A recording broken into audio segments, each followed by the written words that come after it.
Bonsoir à tous, on se retrouve à Rome où le synode sur la famille est à mi-chemin. Aujourd'hui, les 270 pères synodaux se sont retrouvés en congrégation générale. Au programme de leur journée, l'étude des rapports remis par les groupes linguistiques suivis d'interventions de pères synodaux. Sur la troisième partie de l'Instrumentum Laboris, la mission de la famille. Et puis la famille, c'est le thème des catéchèses choisis par le pape François tout au long de ce synode. Ce matin, lors de l'audience générale devant 30 000 fidèles réunis place Saint-Pierre, le Saint-Père a centré sa méditation sur l'enfant. On en écoute un extrait. Les enfants qui viennent de naître commencent à recevoir un don avec la nourriture et les attentions, la confirmation des qualités spirituelles de l'amour. Les actes de l'amour passent par le don du nom personnel, du partage du langage, des intentions des regards, les illuminations des sourires. Ils apprennent ainsi que la beauté du lien entre les êtres humains vise notre âme, cherche notre liberté, accepte la diversité de l'autre, le reconnaît et le respecte comme interlocuteur. Un deuxième miracle, une deuxième promesse. Nous, papa, maman, nous donnons à toi pour te donner toi à toi-même. Et ceci est amour qui porte une étincelle de l'amour de Dieu. Mais vous, papa, maman, vous avez cette étincelle de Dieu que vous donnez à vos enfants. Vous êtes les instruments de l'amour de Dieu. Et ça, c'est beau. Et puis j'ajoute qu'au début de l'audience générale, le Saint-Père commentant la lecture de l'Évangile selon saint Matthieu, « Malheur à celui par qui le scandale arrive », le pape a souhaité demander pardon pour les scandales qui ces derniers temps sont intervenus à Rome comme au Vatican. Alors si le pape n'a pas donné plus de précisions, le Vatican et le diocèse de Rome ont été récemment secoués par des affaires de mœurs. Mais revenons au synode. Le cardinal Scola, qui était notre invité hier, archevêque de Milan, un habitué des synodes, est revenu sur son expérience synodale. Cette fois, c'est ma 6e fois au synode des évêques. Et je reste toujours ému par un fait qui m'impressionne beaucoup, c'est qu'au synode, on respire ce que signifie que l'Église est universelle et catholique. Il y a une pluriformité de culture, de sensibilité, d'expérience que surtout dans l'Ola ressort et elle te donne le sentiment que d'être catholique, ça signifie dans le même temps être enraciné dans une réalité concrète, tout près des gens, et avoir un respire universel, de telle sorte que dans chaque fragment, il y a le tout qui passe. Tous les fois, ça a été pour moi l'aspect le plus émouvant et le plus profond. Et puis la diversité des situations et des points de vue est revenue comme thème en conférence de presse à la mi-journée en présence de 3 cardinaux venus de 3 continents. Le cardinal Philippe Ouedraogo, archevêque de Ouagadougou au Burkina Faso.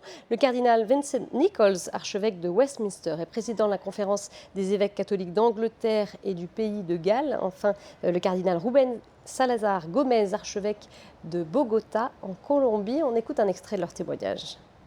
L'accent dans le texte, dans la formulation des articles, nous avons senti qu'on fait davantage référence à l'expérience et aux défis propres à l'Europe, alors que nous sommes là au cœur de la catholicité.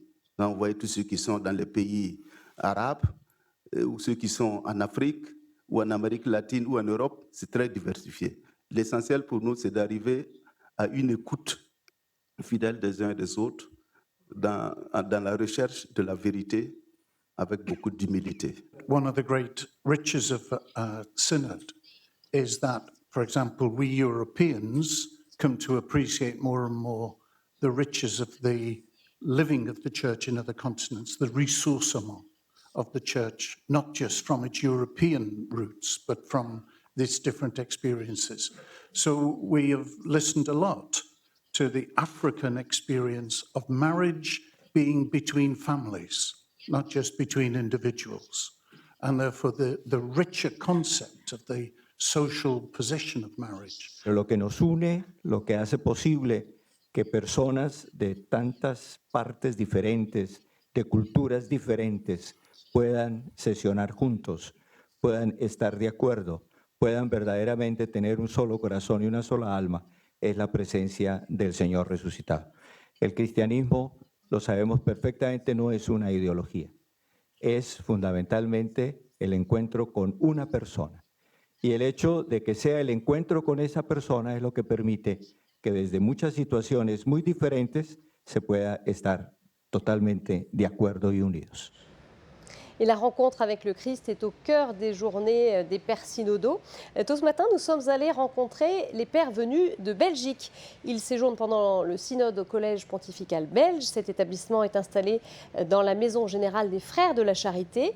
Une dizaine de séminaristes et de prêtres étudiants y vivent. Et les évêques partagent chaque jour avec eux les laudes et l'Eucharistie. On regarde ce reportage. Chaque matin, le premier rendez-vous des 3 pères synodaux belges a lieu dans cette chapelle. Longtemps avant le début des travaux, ils débutent leur journée les yeux tournés vers le ciel. Ils célèbrent les laudes et l'Eucharistie. Un moment de prière essentiel pour ouvrir leur cœur à l'Esprit Saint dans cette période de travail intense. Je ne dis pas que ce sont les jours les plus mystiques ici. Donc on se prépare au synode, on réfléchit, on prépare du texte. Et je dois dire aussi que ma tête, elle est plutôt maintenant dans les réflexions et dans l'élaboration des textes que dans la prière. Mais ça aide qu'on puisse faire cela dans une ambiance aussi de prière et dans une maison qui n'est pas un hôtel, mais qui est une maison religieuse. Ça fait du bien, ça. Le cœur parle avec le Seigneur et reçoit ce que le Seigneur dit. Les pères synodaux prennent ensuite la direction de la Cité du Vatican. Ils se rendent salle Paul VI.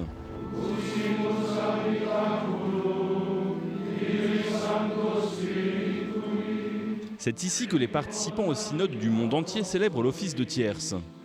On part de la Bible et on dit on veut écouter l'Esprit Saint à travers la parole. Alors les deux choses, on les met ensemble, la parole qu'on écoute et puis l'Esprit Saint qui guide l'Assemblée.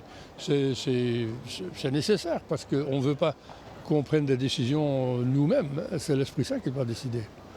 Comme chaque jour, d'autres moments de prière rythmeront les séances de travail. Une prière en communion avec les fidèles du monde entier. Le pape les a appelés à intercéder pour le synode. Et j'ajoute que les évêques belges ont lancé hier un appel fort en faveur de l'accueil des réfugiés. Dans une déclaration de 6 pages, les représentants de l'Église de Belgique, pays où siègent de nombreuses institutions européennes, ont rappelé que leur premier souci sera toujours l'accueil, quelle que soit la personne qui se présente. La priorité doit être donnée aux plus vulnérables. Et voilà, comme chaque soir, nous terminons par le billet de la rédaction, un billet qui nous prend ce soir à contre-courant.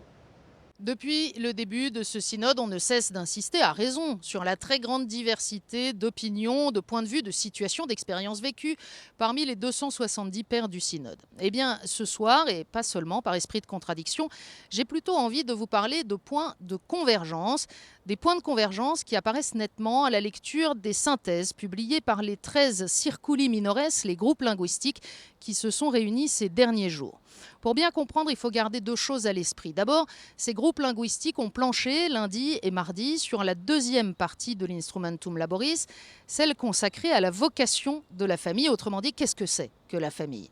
Et puis d'autre part, ce fameux Instrumentum Laboris, ce document de travail, il est le fruit d'une compilation entre les travaux du synode de l'an passé et toutes les contributions qui depuis sont parvenues du monde entier. Alors c'est un premier point de convergence très clair des différents groupes. Le document n'est pas satisfaisant. Tous les groupes ou presque demandent que la réflexion sur la vocation familiale soit plus profondément, plus amplement ancrée dans l'Écriture sainte. Tous ou presque soulignent la nécessité de présenter la vocation au mariage et la question de l'indissolubilité comme un appel et un don de Dieu plutôt que comme un fardeau et une somme d'exigences et de devoirs. Plusieurs groupes soulignent que dans le document ne figure même pas une définition précise du mariage et de la famille et en appellent à la publication d'un nouveau texte magistériel qui ressaisisse ces questions. Plusieurs demandent l'approfondissement du travail des théologiens sur les questions de couple et de famille. S'il y a donc bien un point de convergence manifeste parmi les pères du synode, on pourrait le résumer en ni révolution, ni immobilisme. L'Église continue d'avancer, semper reformanda. Merci Philippine, voilà c'est la fin de ce journal. On se retrouve demain à 20h35 et puis toujours demain à 21h05, vous pourrez suivre l'entretien du synode et l'invité sera Monseigneur Eugène Cyril Oundékone qui est l'évêque d'Abomey et vice-président de la conférence épiscopale du Bénin. Très belle soirée à tous.